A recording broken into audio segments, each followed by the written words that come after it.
வணக்கம். இன்றைய முக்கிய செய்திகள். ஆந்திர மாநிலம் சித்தூர் மாவட்டம் ஜிடி நல்லூர் தொகுதி Telugu Desam party MLA doctor V M. Thomas எஸ்.ஆர்.புரம் மண்டலம் புல்லூர் கிராமத்தில் நடைபெற்ற gospel for nation pastor association குழுவினால் ஏற்பாடு செய்யப்பட்டிருந்த கிறிஸ்துமஸ் நிகழ்ச்சியில் கலந்து கொண்டு பேசினார்.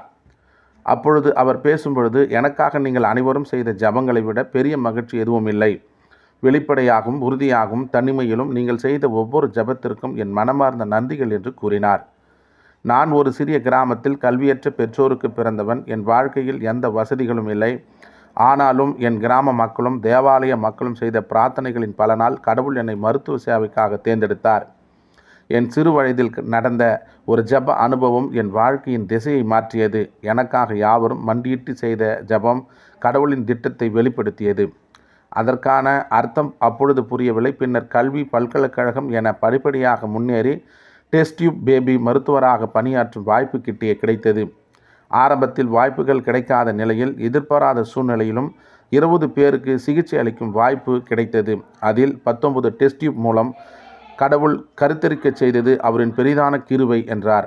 இதன் மூலம் உலகம் முழுவதும் மருத்துவ சேவை செய்யும் வாய்ப்பு கிடைத்தது. இன்று வரை சுமார் 75,000 குழந்தை இல்லாத குடும்பங்களுக்கு சந்தோஷம் அளித்துள்ளேன். என் வாழ்க்கை முழுவதும் கடவுளின் திட்டத்தின்படி நகர்ந்துள்ளது. நான் அரசியலுக்குள் வருவேன், எம்எல்ஏ ஆகுவேன் என்று ஒருபோதும் நினைக்கவில்லை.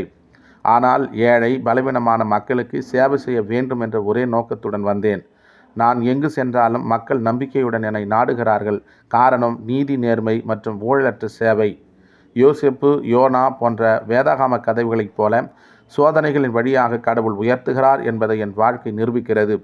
எனவே கடவுள் என்னை இங்கே கொண்டு வந்ததற்கு ஒரு திட்டம் இருக்கிறது. அந்த திட்டத்தை நிறைவேற்ற அனைவருக்கும் நீதி செய்ய, நல்லது செய்யதான் உறுதியாக இருக்கிறேன்.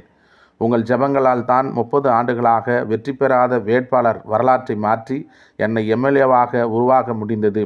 இதற்காக மீண்டும் ஒருமுறை உங்கள் அனைவருக்கும் என் மனமார்ந்த நன்றியை தெரிவித்துக் கொள்கிறேன் என்றார்.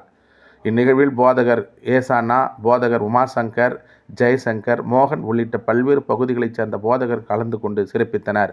இந்நிகழ்விற்கு வந்த அனைவருக்கும் புத்தாடை மற்றும் சிறப்பு வெகுமதி வழங்கப்பட்டது. ஜிடி நல்லூர் தொகுதியில் மட்டும் சுமார் 4,000 பேருக்கு புத்தாடை வழங்கப்பட்டது என்பது குறிப்பிடத்தக்கது.